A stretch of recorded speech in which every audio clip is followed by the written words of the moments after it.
budgeting that hopefully the 10% when they start they'll be able to fix. And what that means is that every president gets to pass a budget that they will only see literally just a quarter based into passage. As the moderation and the Congress is taking place on the 29th of May. So even though that this budget is passed, as the state government will continue, the next administration will be vested with a budget that it has no input into. So what that means is that immediately as they enter, even though this budget is passed into law, it's up to them, working with them after the assembly, either to carry on what was passed here or to work to see how they can amend and put it in line with their own plans. Yes, it's still the same APC government, but I think many people have come to understand that from an economic perspective point of view, Nigerians are expecting a whole lot more from the Asiwaju Bola Tinubu administration if signed in on the 29th of March. Now, you must also remember that this finance bill took care of a few of the comma issues, also a few of the legislations that we passed to ensure that there were reforms in taxation, especially where tariffs were being granted, customs exercise, fiscal, and other relevant laws. What is important to note is that government has been looking for a lot of money. So they're coming for everybody. Just like we heard the other day that there will be an increase in beer, that's alcohol, in importation of trucks, vehicles, luxury items, well as one more. But literally, they're looking for as many places to raise taxation on, and all this is legislated in this finance act. All right, the WhatsApp number is 0809 4440981, and you can also tweet at smooth981. All right, let's move on to the next story here. This is from Daily Trust and concerning the Ekweremadu's. Now, the House of Representatives on Tuesday appealed to the Central Criminal Court in the United Kingdom and the government of the UK to temper justice with mercy in sentencing Senator Ike Ekweremadu and his wife Beatrice over the organ trafficking offense. Okay, so here we go again. To start with again, it's an unfortunate event that transpired over that period, and one cannot but have sympathies for Mr. and Mrs. Ekweremadu. Imagine that at least in African culture, no parents would hear that kind of situation and not act in any way possible to find a solution. Having said that, the law is the law. Mr. Ekweremadu himself, I understand, is a lawyer, and that the legal system in Nigeria is similar and fashioned after that of United Kingdom in many ways. So possibly the excuse that he is not familiar or is limited in knowledge of the UK law may not suffice. We may begin to say, okay, diplomacy, let's get this solved diplomatically, which is not a bad idea. But then, what then happens to sending the right messages to people who would deliberately do this kind of thing that he and his wife has been involved in? And another point I want to also highlight in this motion moved by Toby Okechukwu from Enugu, of course, which is Ekweremadu's home state, no mention was made of the same pardon for the doctor, who is also a Nigerian that was convicted alongside the couple. So you see, it's a matter of he's one of us, let us save him, right? And then the last one, I hope that somehow we can resolve this and possibly where all of us have learned something or the other from this event, and we can then go forward to say to ourselves, how can we strengthen our medical institutions in Nigeria such that many of these things, like I know for a fact that kidney transplants are done in Nigeria on a regular.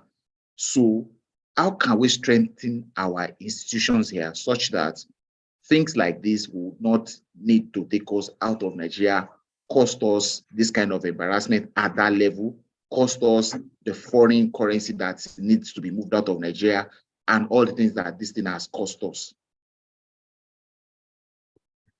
All right, 7:39. This is Freshly Pressed. We're going on to Punch. The Borno State government is asking the federal government to assist in replacing infrastructure worth $5 billion destroyed by Boko Haram since the insurgency started in the Northeast. Now, the board chairman of the Borno State Security Trust Fund, Mustafa Aliu, made this appeal just yesterday. I guess it's no news to anyone the privacy that took place in the Northeast region of Nigeria for almost the first 15 years since 2001.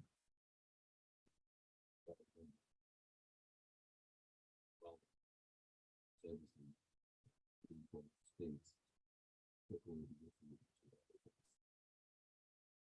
country, and the destruction count at this point, abortion, State Security Trust Fund Ambassador Mustafa Ali said that between public and private entities, the losses amounted to about $6 billion in terms of infrastructure, while the state government bore about 70% of that loss to the tune of $5 billion. So while receiving a team from the National Institute of Security Studies, he added that the state would be seeking aid or help from the federal government in the reconstruction of these infrastructures. Now, you know, in that zone, he pointed out particularly the borders were extremely porous, and Borno State touches Cameroon, Chad, and the Niger Republic, who literally just walk across. So therefore, such opportunities were available for the proliferation of small arms and light weapons. Now, they said one of the huge opportunities that they had was the management of surrendered Boko Haram ISWAP members. However, this aspect still remains a major question mark on government policy in terms of trying to address government's policy in trying to address how they resolve this issue. Because despite the fact that we're looking to how to reintegrate those members, one wonders where lies justice in one way. Secondly, a lot has been spent in prosecuting this war. Now you have to build back literally where persons, free persons, are going to live. It's going to be a long journey for the Borno State government. Also, the federal government, especially now that the new administration is coming, they're going to have a plan as to how they're going to deal with. Because if you still remember, even though it's going to talk of the press or not, there's still a few local governments in Borno State that is still under surveillance of insurgents. It was never completely, never one thing. Most people who used to live in the hinterland moved into Medusa. Chibok, I think there was still some attacks a few months ago. It's still not a safe space. So I think security architecture, not just for the Northeast, but for the rest of the country, will be reviewed by this administration, especially in the Northeast, the Northwest with the bandits, then the Southeast in terms of kidnapping, and this, what they refer to it as sit-at-home Mondays. All these actions or all these issues have driven our economy backwards, because for all these areas where infrastructure has been destroyed or where economic activity has been hampered, and economic activity apart from industry, we're talking about food production. So no wonder food prices have skyrocketed, not simply because they have an international implication, but many farmers can't get to the farm. One, too many farmers who could get to the farm have not been able to harvest. Three, those who have even harvested has faced security issues in trying to move their goods from farm to either processing or even to the market. So it remains at the top of the agenda of the next administration. All right, let's look at some messages coming through. Dami from Okorie says, I have zero sympathy for the former Deputy Senate President. He got caught for failing to empower educational and medical institutions. You know what they say about karma. He should face the music. Also, how many Nigerians convicted abroad have the representatives written to save? And Ajayi says, the leniency plea for the convicted Senator Ekweremadu and his wife is a clear indication that he could have gone scot-free if the trial was to take place in Nigeria. All right, let's go on to the next story.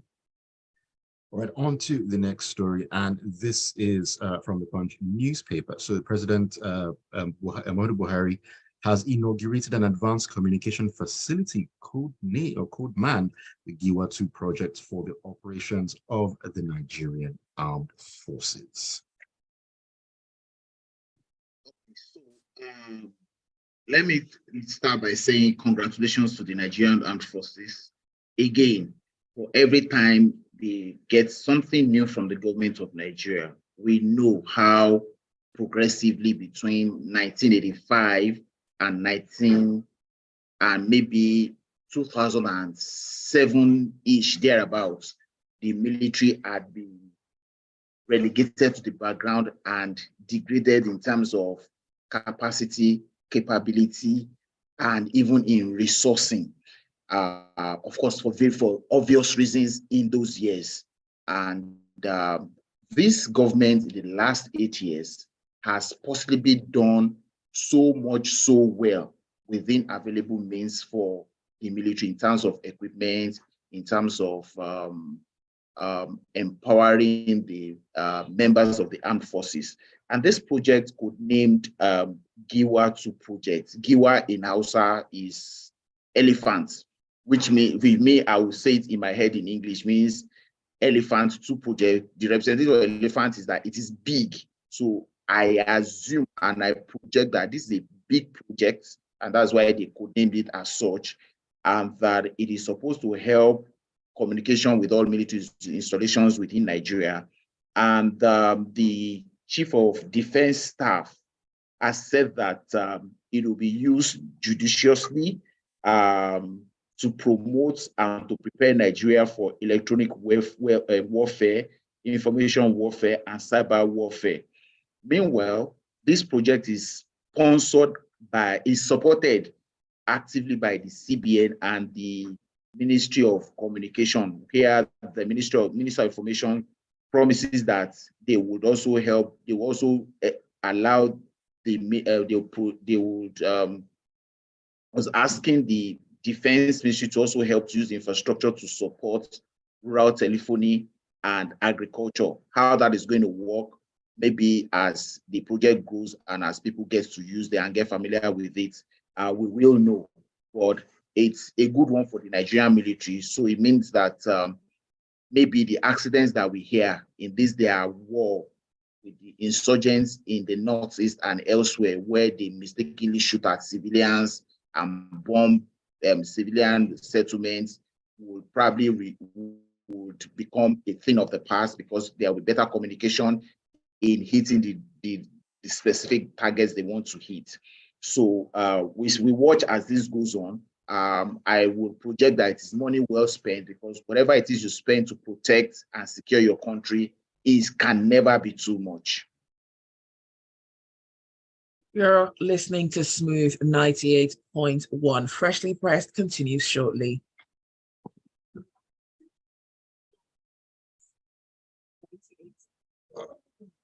Oh, which kind of stories are we doing with? Sorry? This story is not there. The Nigerian story. You think that's the way we're coming back from here? All right.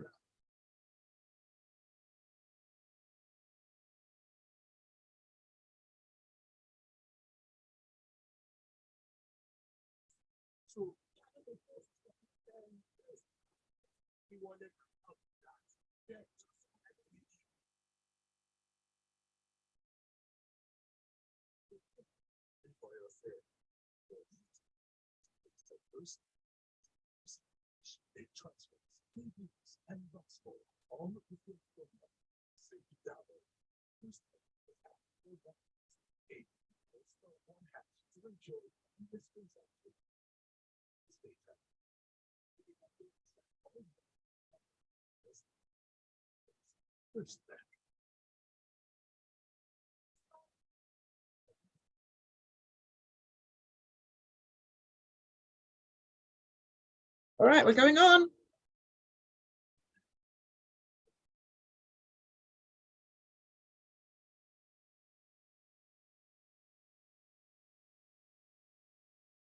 News 98.1, and this is a freshly pressed. Take a look at the major stories across the dailies from Nigeria. Lakunle and Devoe, the analyst, with us in the studio this morning. All right, let's move on to our next story here. Now, the Obiago and Ibiago Amici one communities in Enugu South local government area of Enugu State have pleaded with the Enugu Capital Territory Development Authority, the ECTDA, to shelve its planned demolition of over 200 houses in Enugu Lifestyle and Gulf City, otherwise known as the Centenary City.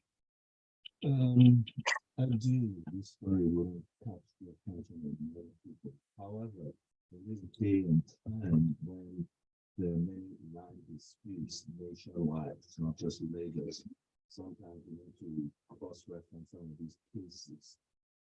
Here, let's say the snapshot of this issue going on in Enugu is that this enforcement agency, that is the Enugu Capital Development Territory, intends to enforce a court judgment that came in favor of the developer of Century City, who said he had about over 1,000 hectares of land that were granted to him in the Sultan Chima administration many decades ago. And some of the occupants in the perimeters claim that the developer worked or was in connivance with the state government to annex their ancestral lands. So they've been literally disputing that purchase, right? Now, the CFO was gotten within the Okorie, that's the current governor's administration, who's leaving. At some point, it was rejected, but eventually it was restored. So after this court judgment that came in, the developer is asking the Capital Territory, the Enugu Capital Territory Development Authority to enforce the court judgment and eject those occupants who have been disputing his claims. Now, there are about 200 houses involved here, and the ejection is meant to start today. Now, they've been protesting for some time now, claiming that this exercise should not take place. The monarch within that area, Majority Igwe Mike has lamented that his palace would even be affected in the demolition exercise. So let's bring it home to Lagos so that we can get a good idea. Let's imagine someone somehow, and it's by all the government magic that takes place, buys Oniru land up, and one day gets the courts to say, okay, his purchase was legit, and the Obo says, my house is part of what you claim was to be demolished or to be removed. How do these things happen? That's a big question. So if you don't believe the people and you claim that they're all non-entities, what are you going to tell the Igwe of that land whose house was captured? Now, recently we've been trying to get over the demolition of properties that is taking place around the airport perimeter. And there have been lots of social media videos and posts regarding how some of the affected occupants were claiming that they didn't get any notice from government before those actions took place. Now, the problem here is agreed that land ever since the Land Use Acts, powers regarding land sales, ownership, and disputes rested in the states. So the state does have a reasonable level of powers or authority. Now, have the states judicially used these powers? One, have they also enhanced their capacity to sell, allocate, and distribute land? Like, for example, you have the lands units here in the Lagos State Commission.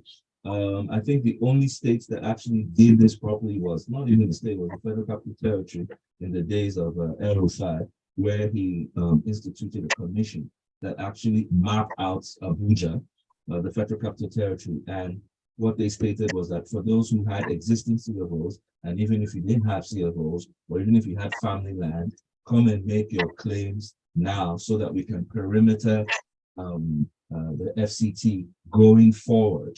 And they laid out the laws that help them recognize what was family land, because we know that not all the land, for those who buy land in, especially the Lekki Ajah area, you come across it on the villas who will tell you that this land has not been titled, it's between this family. But while I'm talking to you, another person shows up from Europe that claims, no, my grandfather owned that land. While you're talking to him, another person comes from America and tells me, no, his great-grandfather owned that land. Now, it's this land disputes can be tragic, and it's almost unfortunate what's about to take place in Enugu. Likewise, what took place in Lagos in terms of the Shangisha and the what's that place, the Shangisha issues that took place around Magodo, whereby one administration had annexed some aspect of the land, and then another administration came and said, no, that wasn't right. Now, this whole new administration had to now administer what was either done right or wrong in the past. So it's the burden rests on state governments to ensure that they can create equitable environments for their own people and for investors to be able to resolve these issues. I won't speak in favor of developers now, because we know the games that developers play, especially when they're working in the interest of politicians or even money bags. What the point is this: for the going concern and for proper jurisdiction, state governments should create enabling laws and agencies to ensure that land distribution and disputes are solved without the concurrent tragedies that take place, especially in the places that we live. The Senate has mandated its Committee on Interior to urgently investigate the circumstances leading to the delay of the issuance and renewal of Nigerian passports by the Immigration Services. Now, it's mandated that committee to turn this report in 2 weeks, and this is coming from Premium Times. Right. I'm aware that in 2012 or 2013 or thereabouts, the Senate at that time had this kind of session, the same thing, mandated one committee to investigate. What was the outcome of that investigation that year? I'm sure between 1999 and now, there couldn't have been less than 3 of such investigations. So this is another one. It has 2 weeks to turn it in. The question on my mind as a first line of query for this is, okay, so what is the new thing that they want to investigate that we don't already know? About the process? Is it about the process? Is it about the deliberateness of making it difficult for people? Is it about the perennial discussion about unavailability of booklets? Is it even the attitude of the people who also want it, who are willing to bend the rules to get things done their way, and so on and so forth? See, we know all the problems that there are in this matter. Every day we hear our people, our citizens in other countries, how they lament the treatment they get because they want to renew passports in our various high commissions and embassies all over the world. What exactly is it the problem that we don't know? What we should be hearing at this level is for them to be making laws to make these things available for everybody as easily as can be made happen. Okay, so we have moved away from when we go to collect paper application forms. We can do the applications online now. So what then delays my application that I've done online? I've paid online, I've done application, and then I am giving a date 3 months away from the date I do my application. So those are the things that we need, solutions to the problems, not to be telling us that you want to investigate the problems you already know already. In my opinion, this is just window dressing. We know what the problems are. We know it's always about non-availability of booklets. Who prints the booklets? Where do they print the booklets? How much does it cost to do it? We know it's about locations where people have to go and do it. I know people who leave Lagos because of a long list in Lagos who go as far as Ekiti to go and file application for passports. Why do I have to make that trip? Those are the kind of things we should be speaking to solve. There is no new problem they are going to find in whatever investigation they are going to make that is not already known. Okay, so, but they say 2 weeks. 2 weeks is, today is 3rd. 2 weeks is 28th. We'll wait on the 28th when the Senate reconvene, and in plenary, we hope that the results of the investigation, we hear it, and I look forward to hearing something new that they've discovered why people don't get passports on time. All right, we're almost out of time, but I think we can read a message. I believe we can. Yes, we can. Let's take this one from Abbas, and he says the Okorie case is not about how good the hospitals are, neither is it a crime to do transplants in the UK. It's about the process he used, and it would also be a crime if done in Nigeria through a process that negates our laws. The representatives are not out of place to ask for leniency. We have done it for ordinary Nigerians before. All right, well, that's all the time that we have. Thanks for listening. Thank you for your messages as well. Special thanks to our analysts, Lakunle and Devoe, for joining us this morning. There's a lot more to come on the Smooth Breakfast. Stay with us.